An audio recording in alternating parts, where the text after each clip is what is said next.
الله من الشيطان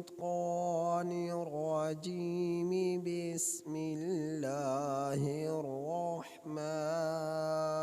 الرحيم.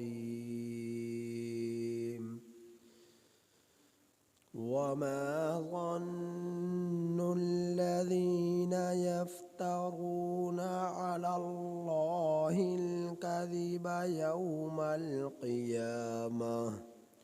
إن الله لذو فضل على الناس ولكن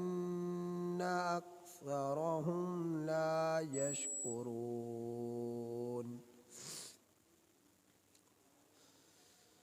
وما تكون في شأن وما تتلو منه من قرآن ولا تعملون من عمل إلا كنا عليكم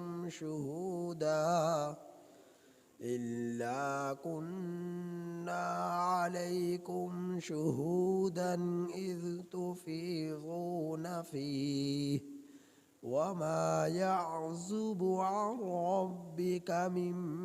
مثقال ذرة في الأرض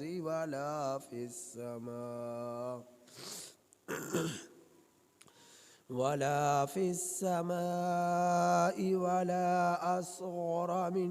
ذلك ولا أكبر إلا في كتاب مبين.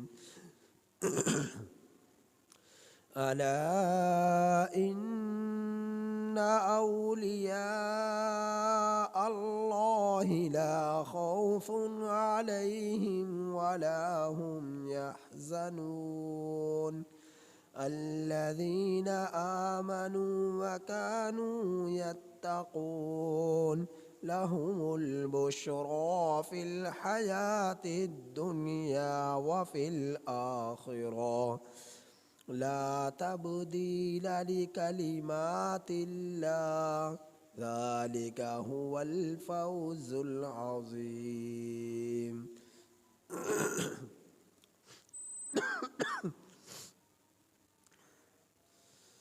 یہ سورہ یونس کی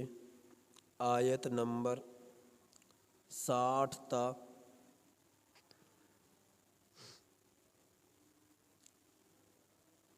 62 آپ حضرات کے سامنے 63 آپ حضرات کے سامنے تلاوت ہوئی. یہ سورہ یونس کی آیت نمبر 60 تا 64 آپ حضرات کے سامنے تلاوت ہوئی. ان آیات کریمہ کا ترجمہ یہ ہے: وما ظن الذین، اور کیا گمان کر لیا ہے ان لوگوں نے جو افطرا باندھتے ہیں جھوٹ کا اللہ پر قیامت کے دن. بے شک اللہ تعالیٰ فضل والے ہیں لوگوں پر، اور لیکن لوگوں میں سے اکثر شکر ادا نہیں کرتے. اور نہیں ہوتے آپ کسی حال میں،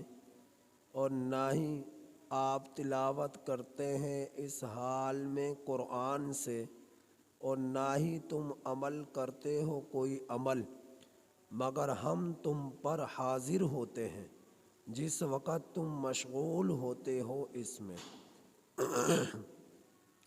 اور نہیں غائب ہو سکتی تیرے رب سے ذرہ برابر بھی کوئی چیز زمین میں، اور نہ ہی آسمان میں، اور نہ ہی ذرے سے بھی چھوٹی کوئی چیز، اور نہ ہی ذرے سے بڑی کوئی چیز، مگر کتاب میں درج ہے جو واضح ہے. خبردار، بے شک اللہ کے دوست نہ ان پر خوف ہوگا نہ وہ غمگین ہوں گے. اللہ کے دوست وہ ہیں جو ایمان لائے اور تقوی اختیار کیا.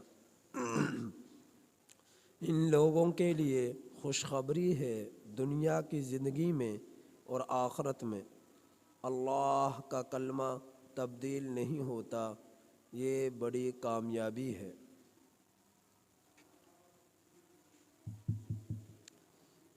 آواز کر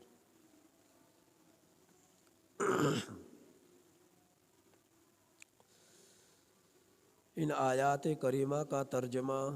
اور تفسیر پہلے بھی ہو چکی تھی، تفسیر رہتی تھی، صرف تلاوت اور ترجمہ ہوا تھا۔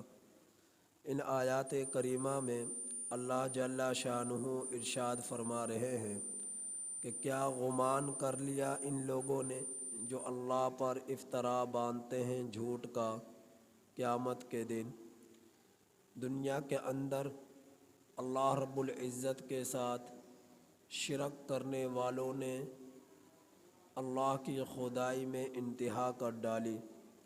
کہ کسی نے اللہ کے ساتھ نسبت جوڑ دی بیٹوں کی، اور کسی نے اللہ کے ساتھ نسبت جوڑ دی بیٹیوں کی۔ یہودیوں نے نسبت کو جوڑا کہ عزیر ابن اللہ، عزیر علیہ السلام اللہ کے بیٹے ہیں، العیاذ باللہ۔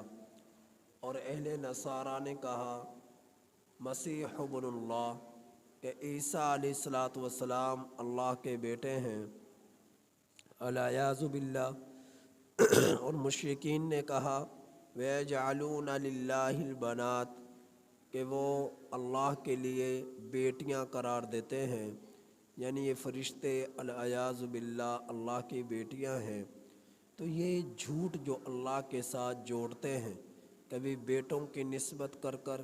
کبھی بیٹیوں کی نسبت کر کر، اللہ رب العزت فرما رہے ہیں کہ لوگ کیا یہ گمان رکھتے ہیں کہ اللہ پر جھوٹ باندھ کر قیامت کے دن سے تم بچ جاؤ گے؟ ہرگز ایسا نہیں ہو سکتا۔ اللہ کی پکڑ اور اللہ کی گرفت سے لوگ نہیں بچ سکتے۔ نافرمان، مشرک، کافر لوگ جو اللہ پر جھوٹ باندھتے ہیں، اللہ کے ساتھ جھوٹ کی نسبت کرتے ہیں۔ آگے اللہ فرما رہا ہے بے شک اللہ تعالیٰ فضل والے ہیں لوگوں پر، لیکن اکثر لوگ شکر ادا نہیں کرتے۔ اللہ کے ساتھ نہ شرک کرتے ہیں، کفر رکھتے ہیں، نافرمانی کرتے ہیں، معصیت کرتے ہیں، اس کے باوجود فوراً اللہ کا عذاب نہیں آ رہا، یہ اللہ کا فضل ہے۔ اللہ نے چھوٹ دی، یہ اللہ کا فضل ہے۔ اللہ نے ڈھیل دی، یہ اللہ کا فضل ہے۔ لیکن اللہ کی اس چھوٹ کو، اس ڈھیل کو لوگ جو ہے مزید ضد پر اڑ جاتے ہیں اور نافرمانی میں بڑھتے جاتے ہیں۔ تو ان کو ہونا تو یہ چاہیے تھا کہ اللہ نے چھوٹ دی، ڈھیل دی، توبہ تائب ہو جاتے اور اللہ کی اس ڈھیل سے فائدہ اٹھاتے، پکے ایمان والے بن جاتے، شرک سے، کفر سے باز آ جاتے اور اللہ رب العزت کا شکر ادا کرتے، لیکن ایسا نہیں کیا۔ تو یہ اپنے کفر اور ضد کی بنا پر انہوں نے ایسا نہیں کیا۔ آگے اللہ تعالیٰ فرما رہے ہیں وَمَا تَكُونُ فِي شَأْنٍ وَمَا تَتْلُو مِنْهُ مِنْ قُرْآنٍ، کہ نہیں ہوتے آپ کسی حال میں اور نہ ہی آپ تلاوت کرتے ہیں اس حال میں قرآن سے، اور نہ ہی یہاں تک تو اللہ رب العزت نے نبی کریم صلی اللہ علیہ وسلم کے بارے میں فرمایا کہ آپ کا چلنا، آپ کا پھرنا، آپ کا لیٹنا، آپ کا اٹھنا، آپ کا سونا، آپ کا جاگنا، آپ کا قیام کرنا، آپ کا تشہد میں بیٹھنا، آپ کا نمازیں پڑھنا، آپ کا رکوع میں جانا، آپ کا سجدے میں جانا، آپ کا رات کو ذکر میں لگنا، آپ کا تبلیغ کے لیے نکلنا، آپ جس حال میں بھی ہوتے ہیں ہر حال سے اللہ باخبر ہے۔ آپ جس حال میں بھی ہوتے ہیں اللہ باخبر ہے، اور آپ جس حال میں بھی قرآن پاک کی تلاوت کرتے ہیں اللہ باخبر ہے، اس کے علم میں ہے۔ تو کوئی بھی چیز اللہ کے علم سے جو ہے بے دخل نہیں ہے، باہر نہیں ہے۔ وَلَا تَعْمَلُونَ مِنْ عَمَلٍ، اور نہ ہی تم عمل کرتے ہو کوئی عمل، جو بھی نیکیاں کرتے ہیں، چاہے وہ تنہائی میں کرے، چاہے وہ مجمع میں کرے، چاہے وہ جنگل میں کرے، چاہے وہ شہر میں کرے، چاہے وہ رات کی تاریکی میں کرے، چاہے وہ دن کے اجالے میں کرے، جو کچھ بھی تم عمل کرتے ہو ہر عمل سے اللہ رب العزت باخبر ہے۔ الا کننا علیکم شہودا، شہودا یہ شاہد کی جمع ہے، اور شاہد کہتے ہیں حاضر کو، کہ اللہ حاضر ہے جو دیکھ رہا ہے تمہارے اٹھ کر ذکر کو، تمہارے لیٹ کر ذکر کو، تمہارے سجدوں میں عبادت کو، تمہاری رکوع میں عبادت کو اللہ دیکھ رہا ہے، تمہاری تلاوتوں کو، تمہارے اذکار کو، تمہاری عبادات کو۔ الا کننا علیکم شہودا، مگر اللہ تم پر حاضر ہوتا ہے، اذ تفیضون فی، جس وقت تم مشغول ہوتے ہو ان کاموں میں، رکوع میں، سجدے میں، تلاوت قرآن میں، ذکر اللہ میں، اور جو ہے عبادات میں، جس وقت تم مشغول ہوتے ہو اللہ حاضر ہوتا ہے، وہ دیکھ رہا ہوتا ہے کہ تم کیا کر رہے ہو۔ وما يعزب عن ربك من مثقال ذرة في الارض ولا في السماء، اور اللہ تعالیٰ فرما رہے ہیں کہ اللہ تیرے رب کی ذات سے کوئی چیز بھی زمین میں ذرے بھر بھی غائب نہیں ہو سکتی۔ ایک ذرے سے کم جو چیز ہے اس سے، وہ بھی اگر ہے تو وہ اس سے ذرے سے کم چیز بھی تیرے رب کے علم سے غائب نہیں ہو سکتی، اس کی نظروں سے اوجھل نہیں ہو سکتی۔ وما یعزب، اور نہیں غائب ہو سکتی، اور رب کے تیرے رب سے، من مثقال ذرہ، ذرہ برابر بھی کوئی چیز، ذرے سے بھی، ذرے برابر بھی کوئی چیز، اور ذرے سے چھوٹی چیز ہو تو وہ بھی غائب نہیں ہو سکتی۔ یہ اللہ تعالیٰ فرمائے۔ ذرے کی تفسیر یہ کی گئی کہ ذرہ سرخ چیونٹی جو عام طور پر نظر نہیں آتی، اس کے لیے بھی ذرے کا لفظ استعمال ہوتا ہے۔ سرخ چیونٹی چھوٹی سی ہوتی ہے، سرخ رنگ کی، تو وہ سرخ چیونٹی بھی اللہ کے نظروں سے غائب نہیں ہو سکتی، اللہ کے علم سے چھپ نہیں سکتی۔ اور ایک وہ جو خلا کے اندر ذرہ ہوتا ہے بہت چھوٹا، جو نظر نہیں آتا، تو اللہ رب العزت کے نظروں سے وہ بھی اوجھل نہیں ہو سکتا۔ تو اللہ تعالیٰ فرما رہے کہ ذرے سے بھی کم کوئی چیز تیرے رب سے غائب نہیں ہو سکتی، زمین میں، ولا فی السماء، اور نہ ہی آسمان میں، ولا اصغر من ذالک، اور ذرے سے بھی کم اگر کوئی چیز ہے، اور یقیناً ہوتی ہے کائنات میں، تو ذرہ یہ سمجھانے کے لیے فرمایا کہ اگر ذرے سے بھی کم کوئی چیز ہے تو وہ بھی تیرے رب کی نظروں سے غائب نہیں ہو سکتی، ولا اکبر، اور ذرے سے بڑی کوئی چیز ہے تو وہ بھی تیرے رب کی نظروں سے غائب نہیں ہو سکتی، الا فی کتاب مبین، مگر واضح کتاب میں درج ہے۔ مگر یہ سب کچھ اللہ کے علم میں ہے، اور لوح محفوظ، کتاب مبین سے مراد لوح محفوظ ہے، اور لوح محفوظ وہ چیز ہے کہ جس میں اللہ نے زمین آسمان کی پیدائش سے پہلے کی چیزیں، زمین آسمان کی پیدائش کے بعد کی چیزیں، زمین آسمان کے پیدا کرنے کے دورانیے میں جتنی بھی چیزیں ہیں وہ سب کی سب اس میں درج ہیں۔ اور زمین آسمان جب اس وقت تباہ ہو جائیں گے، ختم ہو جائیں گے، قیامت ہوگی، جنت ہوگی، دخول جنت تک، دخول نار تک جتنی بھی چیزیں ہیں وہ سب کی سب چیزوں کا علم، وہ سب کی سب چیزیں لوح محفوظ میں موجود ہے۔ اور اللہ رب العزت کے علم کے کروڑواں حصہ بھی لوح محفوظ میں نہیں ہے۔ اللہ کا علم اتنا وسیع ہے کہ لوح محفوظ جس میں زمین اور آسمان سے کی پیدائش سے پہلے کی تمام چیزیں موجود ہیں، زمین آسمان کی پیدائش کے بعد کی تمام چیزیں محفوظ ہیں، جہاں تک کہ دخول جنت، دخول نار تک کی تمام چیزیں لوح محفوظ میں موجود ہیں۔ تو اللہ کے علم کا کروڑواں حصہ بھی لوح محفوظ میں نہیں ہے۔ اللہ کا علم اس قدر وسیع ہے کہ اس کا کروڑواں حصہ بھی لوح محفوظ میں نہیں ہے، جبکہ لوح محفوظ میں دنیا مافیہ کی تمام چیزیں اللہ نے درج فرما دی، محفوظ فرما دی۔ اور اللہ کے علم کا کروڑواں حصہ بھی لوح محفوظ کو جب اللہ کے علم کے مقابلے میں لایا جائے تو اس کا کروڑواں حصہ بھی لوح محفوظ میں موجود نہیں ہے۔ تو اللہ تعالیٰ فرما رہے کہ میرے علم سے ذرہ برابر بھی کوئی چھوٹی چیز، نہ ہی بڑی چیز، نہ زمین میں نہ آسمان میں اللہ کے علم سے غائب نہیں ہے، باہر نہیں ہے، ہر چیز اللہ کے علم میں ہے۔ تو اللہ رب العزت کا علم ازلی ہے، اللہ کے علم کی نہ ابتدا ہے نہ انتہا ہے، ہر چیز کی ابتدا اور انتہا ہے، لیکن اللہ کی ذات وہ ہے جس کی نہ ابتدا ہے نہ انتہا ہے، اور اللہ کا علم وہ ہے جس کی نہ ابتدا ہے نہ انتہا ہے۔ میری ابتدا آپ کی ابتدا، میری انتہا آپ کی انتہا،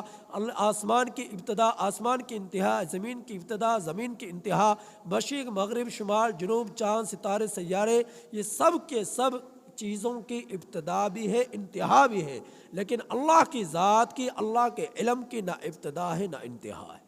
اور اللہ رب العزت نے اپنے علم میں سے علم کا چھوٹا سا ذرہ، چھوٹا سا مختصر قلیل سا علم اللہ نے اپنی مخلوق میں تقسیم فرمایا، اپنی مخلوق میں اپنے نبیوں کو عطا فرمایا، اپنی مخلوق کو عطا فرمایا۔ اللہ کے علم تک کوئی نہیں پہنچ سکتا، اللہ کے علم تک کوئی نہیں پہنچا۔ تو اللہ رب العزت حاضر ہے ناظر ہے، اللہ رب العزت حاضر ہے ناظر ہے۔ اللہ کے سوا روئے زمین میں کوئی بھی شخصیت حاضر ناظر ہونے والی نہ تو ہوئی نہ ہے نہ ہوگی۔ اللہ رب العزت کی ذات حاضر بھی ہے ناظر بھی ہے۔ حاضر کا کیا مطلب؟ اللہ رب العزت پوری دنیا میں، آسمانوں میں، زمین میں، مشرق میں، مغرب میں، شمال میں، جنوب میں، ساتوں آسمانوں کے اوپر، ساتوں زمینوں کے نیچے، اللہ رب العزت ہر جگہ بیک وقت موجود ہے۔ یہ ہے حاضر ہونے کا مطلب۔ اور ناظر ہونے کا کہ اللہ رب العزت ہر چیز کو دیکھ رہا ہے، چاہے وہ مغرب میں ہے، چاہے وہ شمال میں ہے، چاہے وہ جنوب میں ہے، چاہے وہ مشرق میں ہے، چاہے آسمانوں میں ہے، چاہے زمینوں میں ہے، چاہے وہ ساتوں آسمانوں کے اوپر ہے، چاہے وہ زمینوں کے نیچے ہے۔ اللہ رب العزت ہر جگہ کو، ہر چیز کو، ذرے سے چھوٹی ہے، ذرے سے بڑی ہے، جہاں کہیں بھی ہے، تاریکیوں میں ہے، اجالے میں ہے، اللہ رب العزت اسے دیکھ رہا ہے۔ یہ ہے ناظر ہونے کا مطلب۔ تو اب جو احمد رضا خان نے اپنی کتابوں میں لکھا کہ اللہ کے رسول صلی اللہ علیہ وسلم حاضر ناظر ہے، تو یہ کفریہ نظریہ، شرکیہ نظریہ ہے۔ تو جب کہا جاتا ہے کہ یہ تو اللہ کی صفت ہے حاضر ناظر ہونے کی، تو اللہ رب العزت کے مخلوق میں نبی کے ساتھ اس صفت کو کیوں جوڑ دیا کہ اللہ اللہ ہے، نبی نبی ہے، تو اللہ کے برابر کیوں کر دیا؟ تو وہ پھر یہ کہتے ہیں کہ اللہ، ہم کہتے ہیں کہ اللہ کے نبی اللہ کے مخلوق ہے، لیکن اللہ نے اپنا ابتدا سے انتہا تک کا سارا علم نبی کریم صلی اللہ علیہ وسلم کو دے دیا۔ تو یہ نظریہ بھی کفریہ ہے کہ اللہ رب العزت، جبکہ اللہ رب العزت خود قرآن کریم میں ارشاد فرماتے ہیں کہ منافق، سورہ توبہ میں پیچھے آپ پڑھ چکے ہیں کہ کچھ منافق ایسے تھے جن کا علم اللہ نے آپ کو دیا، اور بہت سارے ایسے ہیں جن کا علم اللہ کے علم میں ہے کہ وہ منافق ہے، اور آپ صلی اللہ علیہ وسلم کو بھی نہیں بتلایا کہ یہ منافق ہے۔ اور اللہ رب العزت فرماتے ہیں لا تعلم، کہ آپ ان کو بارے میں نہیں جانتے، ہم جانتے ہیں۔ لا تعلمهم نحن نعلمهم، آپ ان کے بارے میں نہیں جانتے لیکن ہم جانتے ہیں ان کے بارے میں۔ اور بہت سارے کہ پیغمبروں کے بارے میں اللہ نے فرمایا کہ ہم نے آپ کو ان کا علم نہیں دیا۔ آپ صلی اللہ علیہ وسلم خود فرماتے ہیں کہ تبع قوم، یہ میں نہیں جانتا کہ یہ تبع نبی تھے یا کون تھے، اب اللہ کے علم میں ہے یہ کون تھے۔ بہت سارے ایسے قومیں آئیں جن کا علم اللہ رب العزت نے نبی کریم صلی اللہ علیہ وسلم کو نہیں دیا۔ بہت ساری قوموں کا علم اللہ نے دیا، بہت ساری قوموں کا علم اللہ رب العزت نے نبی کریم صلی اللہ علیہ وسلم کو نہیں دیا۔ تو بہت ساری چیزیں ایسی ہیں جن کے بارے میں اللہ نے اپنے نبی کو نہیں بتلایا، وہ اللہ کے علم میں ہے، اور اللہ نے اپنے علم نبی کو نہیں بتلایا۔ اور تو آپ صلی اللہ علیہ وسلم کے پاس جتنا علم آیا، اللہ نے جو دیا، جیسا کہ بتلایا کہ لوح محفوظ، یہ اس میں زمین اور آسمان کی پیدائش سے پہلے سے لے کر زمین اور آسمان کے تباہ ہو جانے کے بعد تک، دخول جنت دخول نار تک، کہ تمام کی تمام چیزیں اس میں اللہ رب العزت نے درج فرما دی۔ اور لوح محفوظ اللہ رب العزت کے علم کا وہ حصہ ہے کہ جو اللہ رب العزت کے علم کا کروڑواں حصہ بھی نہیں ہے۔ کروڑواں حصہ بھی نہیں ہے۔ تو اللہ رب العزت نے تمام پیغمبروں، انسانوں، جنات، فرشتوں کی پیدائش سے پہلے لوح محفوظ کو پیدا فرما دیا، اور اس میں اللہ رب العزت نے زمین و آسمان کی پیدائش سے پہلے اور بعد کی دخول جنت، دخول نار تک کی تمام چیزوں کو محفوظ فرما دیا، اور اس کے بارے میں یہ آتا کہ کروڑواں حصہ بھی نہیں ہے۔ تو آپ صلی اللہ علیہ وسلم کو اللہ رب العزت نے اپنے علم میں سے جو علم دیا وہ بھی کروڑواں حصہ بھی نہیں ہے، کروڑواں حصہ بھی نہیں۔ تو اللہ ہے، نبی نبی ہے، نبی کے پاس اتنا ہی علم ہے جتنا کہ اللہ رب العزت نے دیا۔ تو اللہ رب العزت کے برابر ہم نہ فرشتوں میں کسی کو شریک ٹھہرا سکتے ہیں، نہ جنات میں، نہ انسانوں میں، نہ نبیوں میں، نہ ولیوں میں، کسی کو بھی اللہ کے برابر ہم نہیں کر سکتے۔ اگر اللہ کے برابر ہم کریں گے تو وہ کفر میں آئے گا، شرک میں آئے گا کہ اللہ خالق ہے، مالک ہے، رازق ہے، پوری کائنات اللہ کی مخلوق ہے اور اللہ رب العزت کی محتاج ہے، اللہ رب العزت کے ماتحت ہے۔ تو اللہ رب العزت کو وحدہ لا شریک سمجھنا، اس کی ذات میں، اس کے افعال میں، اس کی صفات میں، یہ ہمارے ایمان کا حصہ ہونا چاہیے۔ تو اللہ رب العزت فرما رہے تم جہاں کہیں بھی موجود ہوتے ہو اللہ وہاں پر موجود ہے، تو تم جو کچھ بھی کر رہے ہوتے ہو اللہ اسے دیکھ رہا ہے، کوئی بھی چیز اللہ کے علم سے غائب نہیں ہے۔ پھر آگے اللہ فرما رہے الا، خبردار، ان اولیاء اللہ، بے شک اللہ کے دوست جو ہیں، لا خوف علیہم ولا ہم یحزنون، کل قیامت کے دن نہ ان پر خوف ہوگا، نہ وہ غمگین ہوں گے، نہ وہ حزن میں مبتلا ہوں گے، نہ وہ خوف میں مبتلا ہوں گے۔ خوف کا مطلب کیا ہے کہ جب جنتی جنت میں چلے جائیں گے،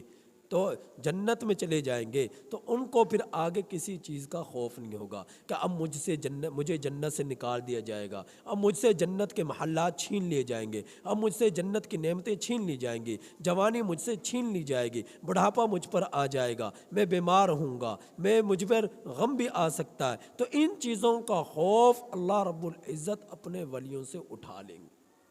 اور حزن کسے کہتے ہیں کہ دنیا کا اندر میں کاش اور نیکیاں کر لیتا، دنیا میں اور عبادت کر لیتا، اور سجدے کر لیتا، یہ تب تک تمنا ہوگی جب تک کہ جنت میں داخل نہیں ہوگی۔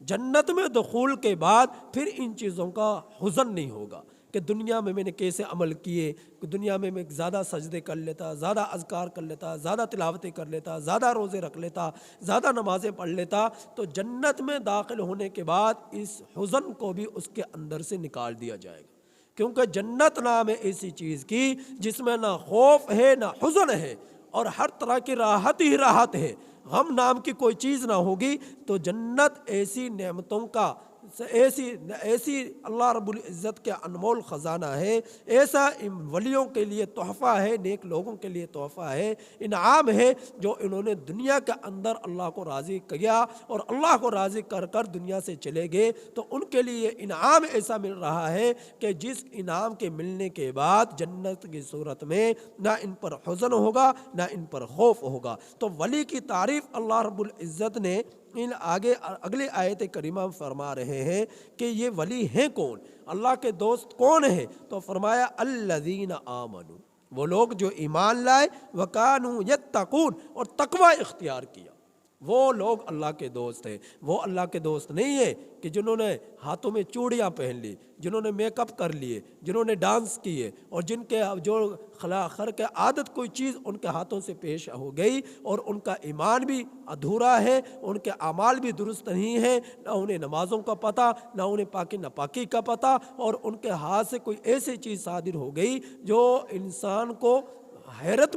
زدہ کر دے، تو اسے ولی نہیں کہا جائے گا۔ ولی وہ ہے جو ایمان لانے میں مضبوط ہو، ولی وہ ہے کہ جو متقی ہو۔ تقوی متقی کسے کہتے ہیں؟ کہ جو کام کرنے کے ہیں وہ اس سے چھوٹے نہ، اور جو کام نہ کرنے کے ہیں وہ ان کے قریب بھی نہ جائے، اسے متقی کہا جاتا ہے۔ متقی کون ہے؟ کہ جو کام کرنے کے ہیں وہ اس سے چھوٹے نہ، اور جو کام نہ کرنے کے ہیں وہ ان کے قریب بھی نہ جائے، اسے کہا جاتا ہے متقی۔ تو متقی وہ ہے تو جو ایمان لایا اور پھر تقوی اختیار کیا۔ اللہ فرما رہا ہے یہ میرا دوست ہے، یہ میرا ولی ہے، یہ میرا دوست ہے۔ تو جس کے اندر یہ دونوں چیزیں نہیں ہیں، خرافات موجود نہیں اور پاکی ناپاکی اس کے اندر کوٹ کوٹ کر اس کے احکامات اور مسائل جو ہے رچے بسے ہوئے ہیں کہ وہ پاکیزہ زندگی بسر کر رہا ہے، عقائد اس کے درست ہیں اور حلال چیزوں کو استعمال کرتا ہے، حرام چیزوں سے اجتناب کرتا ہے اور رحمان کے راستے پر چلتا ہے، نبی کی اتباع کرتا ہے، صحابہ کے عظمتوں کو دل میں پروتا ہے، تو ایسا شخص جو ہے پکا ایمان والا ہے اور پھر گناہوں سے بچتا ہے، شیطانی کام کرنے سے بچتا ہے، تو ایسا شخص متقی ہے۔ تو جو چیزیں نہ کرنے کی ہیں ان کے قریب بھی نہ جائے، جو کام کرنے کے ہیں وہ اس سے چھوٹنے نہ پائیں، تو یہ شخص متقی ہے اور پکا مومن ہے۔ تو اللہ تعالیٰ فرما رہا کہ یہ میرا دوست ہے، یہ میرا دوست ہے، تو یہ اللہ کا ولی ہے، اور اللہ کے ولیوں پر کل قیامت کے دن نہ خوف ہوگا نہ وہ غم زدہ ہوں گے۔ پھر اللہ کی طرف سے ان لوگوں کے لیے انعام ہوگا، اللہ اس کا ذکر فرما رہے، لہم البشرا، کہ ان کے لیے خوشخبری ہوگی، فی الحیات الدنیا، دنیا کی زندگانی میں، وفی الآخرہ، اور آخرت میں ان کے لیے نوید ہوگی، لا تبدیل لکلمات اللہ، اللہ رب العزت فیصلوں کو تبدیل نہیں کیا کرتے، اللہ کا کلمہ، اللہ کا فیصلہ تبدیل نہیں ہوتا، ذالک هو الفوز العظیم۔ اور جس کو یہ نعمت مل گئی کہ دنیا میں بشارتیں، آخرت میں بشارتیں، اور اللہ رب العزت نے جسے اپنا ولی بنا لیا، تو یہ اس کے لیے سب سے بڑی کامیابی ہے، یہ ہے اصل کامیابی، یہ ہے بڑی کامیابی۔ اور جس کو یہ چیزیں نامیسر ہوئی تو یہ اس سے بڑا، اس کے لیے سب سے بڑی دنیاوی اور آخرت کے اعتبار سے بربادی ہے۔ تو کامیابی چاہتے ہو تو ایمان لانا پڑے گا، کامیابی چاہتے ہو متقی بننا پڑے گا، کامیابی چاہتے ہو اللہ رب العزت کو حاضر ناظر سمجھ کر ڈر کر اللہ تعالیٰ سے خوف دلوں میں بسا کر اور محبت رحمان الہی کی دلوں میں بسا کر تو پھر کیا ہے زندگی بسر کرنی پڑے گی۔ تو یہ ہے اصل کامیابی، اور اس کے سوا کسی اور کی طرف تم کامیابی کو تلاش کرنا چاہو گے تو تم جو ہے نقصان تو اٹھا سکتے ہو، کامیاب نہیں ہو سکتے، تم برباد سو ہو سکتے ہو، سرخ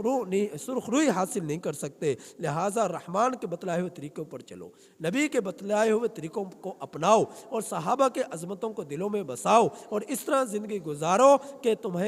تم تنہا ہو تب بھی تمہارا رب تمہیں دیکھ رہا ہے، تم رات میں ہو تب بھی تمہارا رب دیکھ رہا ہے، تم مجمع میں ہو تب بھی تمہارا رب تمہیں دیکھ رہا ہے، ایک ذرے برابر بھی تمہارا رب تم سے غافل نہیں ہے، وہ تم سے باخبر ہے۔ لہٰذا اپنے رب کا خوف اور اس کی محبت دلوں میں بسا کر اس کے احکامات کو بجا لاؤ، نافرمانی نہ کرو، شیطان کے راستے پر نہ چلو، رحمان کے راستے پر چلو، قرآن کریم کی تلاوتیں کرو، قرآن کریم کو سمجھو، سنو، اور اس سے محبت رکھو، اس کے مضامین پر عمل کرو۔ اللہ پاک سے دعا ہے کہ اللہ تعالیٰ عمل کی توفیق نصیب فرمائے اور کامل سمجھ نصیب فرمائے۔ الحمدللہ۔